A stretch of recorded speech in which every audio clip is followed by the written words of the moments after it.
எவ சின்ன பொண்ணுக்கு இருக்கி உனக்கு உட்கார வேற இடமா கிடைக்கல. நடு டேபிள்ல வந்து யாரி உட்கார்ந்துக்கிட்டா?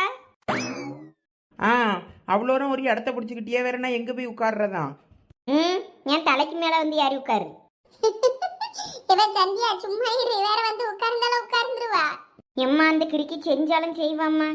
என்னலாம் சதீஷ், இன்னைக்கு எங்கேயும் வெளியே போகலையாக்கும் பயல்களோட? இங்க வந்து பவ்யமா நல்ல பிள்ளை மாதிரி உட்கார்ந்துருக்க.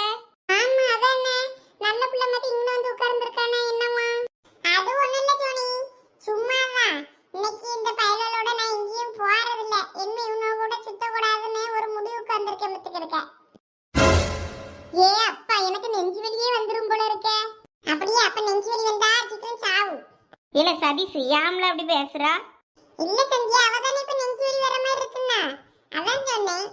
ஆமாம், எங்களுக்கே அப்படிதான் இருக்கு. நீ வேணுமே வெளியே சுத்தம் பண்ணுறேன்னு முடிவு பண்ணியிருக்கதை கேட்கும்போது ஏன்